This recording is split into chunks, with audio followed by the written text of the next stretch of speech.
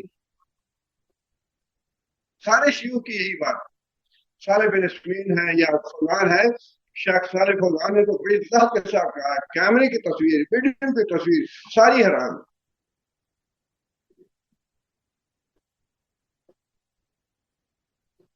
اس لیے یہ جو ہیلے بہانے ہیں نا ہمارے، اللہ تعالیٰ معاف کرے، یہ بس اللہ تعالیٰ سے توبہ استغفار کرنی چاہیے۔ ماں کے جو لوگ ہیلے بہانے سے اللہ کے رسول کی آنکھ بچا کے کھسک جاتے ہیں یا اللہ کے رسول کی نافرمانی کرتے ہیں، اللہ خوب جانتا ہے ان کو۔ فَلْيَحْذَرِ الَّذِينَ يُخَالِفُونَ عَنْ أَمْرِهِ أَن تُصِيبَهُمْ فِتْنَةٌ أَوْ يُصِيبَهُمْ عَذَابٌ أَلِيمٌ۔ یہ وارننگ ہے اللہ تعالیٰ کی طرف سے، بڑی سخت وارننگ۔ جو لوگ ہیلے بہانے سے اللہ کے رسول کی نافرمانی کرتے ہیں، جو لوگ ہیلے بہانے سے، ان کو خبردار دینا چاہیے، ان کو ڈرنا چاہیے، ان تصیبہم فتنۃ، کہ دنیا میں کسی مصیبت میں نہ مبتلا کر دیے جائے، دنیا میں کوئی ان پہ فتنہ نہ آ جائے، اور یصیبہم عذاب علیم، یا اللہ تعالیٰ پھر قیامت کے دن ان کو عذاب علیم میں مبتلا نہ کر دے۔ ہیلے بہانے سے نبی صلی اللہ علیہ وسلم کی بات کی نافرمانی کرنا، اس کے لیے وارننگ دے دی۔ پہلے تو وہ باتیں صاف فرمائی کہ اللہ خوب جانتا ہے لوگوں کو جو ہیلے بہانے سے نافرمانی کرنے والے۔ حضرت عمر رضی اللہ تعالیٰ عنہ کے بارے میں نبی صلی اللہ علیہ وسلم نے بہت سی بشارتیں بھی دی، جہاں تک فرمایا کہ میرے بعد نبی ہوتا تو عمر ہوتا۔ شاید ساری زندگی میں ایک ہی واقعہ یا ایک ہی موقع ایسا ہے حضرت عمر رضی اللہ تعالیٰ عنہ نے نبی صلی اللہ علیہ وسلم کے فرمان کی مخالفت کہہ لیں یا اس کو پسند نہیں کیا یہ کہہ لیں۔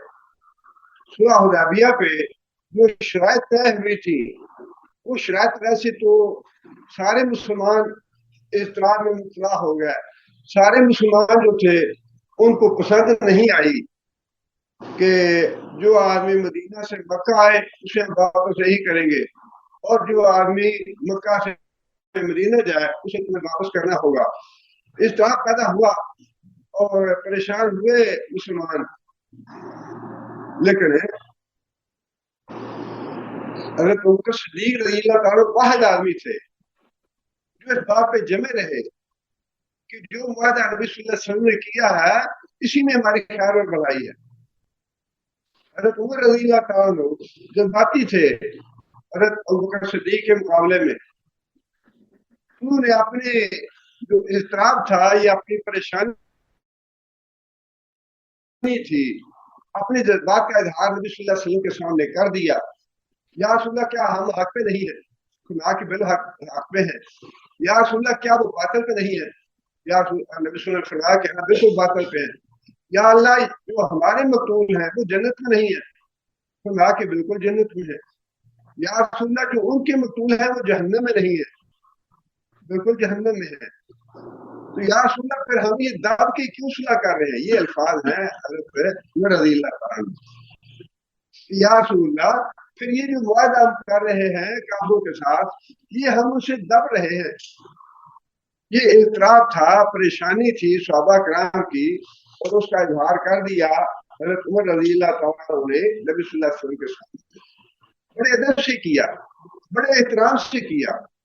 لیکن نبی صلی اللہ علیہ وسلم کی جو طے کردہ شرائط تھی ان سے اختلاف کیا حضرت عمر نے،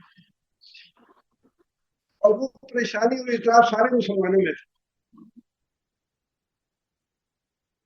نبی صلی اللہ علیہ وسلم نے جواب دے دیا حضرت عمر کو کہ عمر میں اللہ کا رسول ہوں، اور مجھے اللہ تعالیٰ رسوا نہیں کرے گا.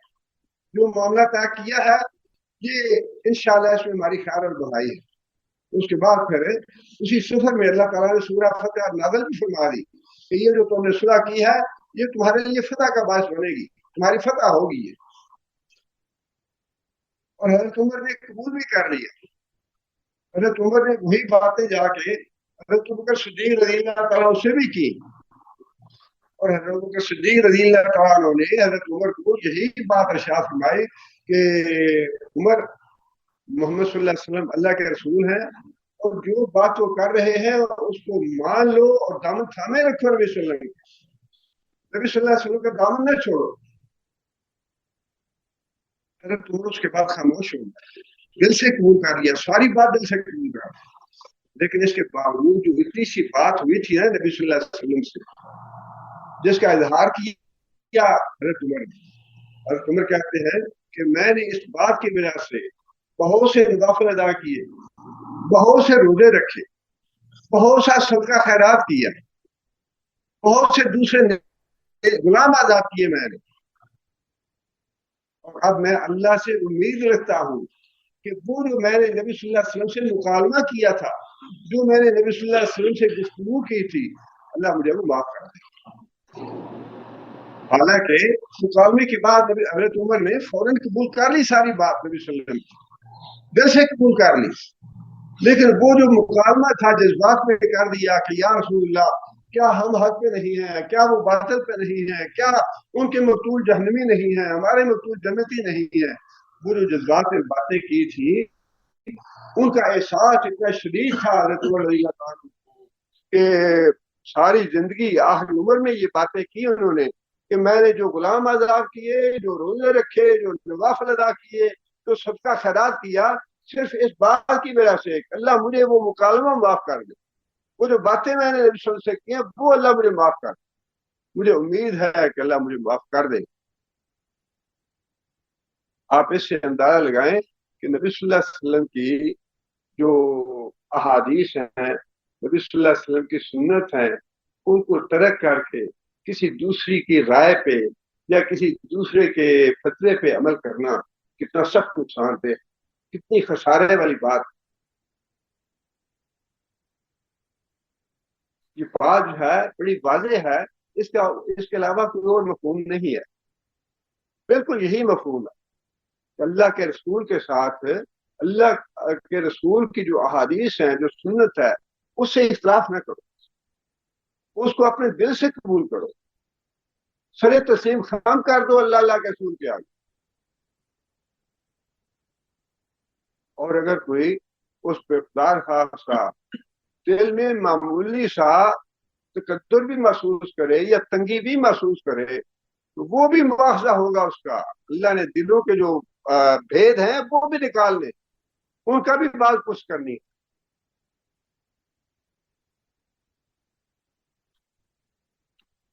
اور یہ جو فرمایا تصویروں فطرت, یہ ہے بات دنیا کے لیے کہ جو آدمی نبی صلی اللہ علیہ وسلم کی حکم کی مخالفت کرے گا یا نبی صلی اللہ علیہ وسلم کے حکم سے کسی بہانے سے بچنا چاہے, اسے ڈرنا چاہیے کہ دنیا میں اس پہ کوئی فتنہ نہ آ جائے. مفسرین نے لکھا ہے کہ یہاں پہ فتنے سے مراد ایمان سے محرومی ہے.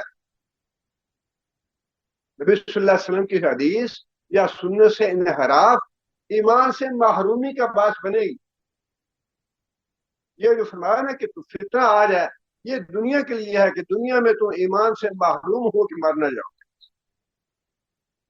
اور اگلی جو بات ہے وہ ہے آخرت کے لیے کہ اگر دنیا میں اللہ کی طرف سے پکڑ نہیں آتی تو پھر آخرت میں عذاب علیم تو ہے ہی, وہ تو اللہ نے حساب کر لینا.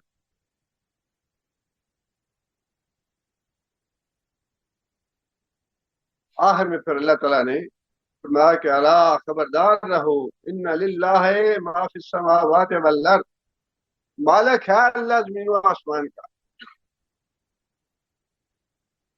آسمان کی طرف ویسے تو روزانہ ہم دیکھتے ہیں, لیکن کبھی کبھار آسمان کی طرف اس ارادے سے, اس نیت سے دیکھنا چاہیے کہ اتنی بڑی مخلوق ہے جو اللہ تعالیٰ نے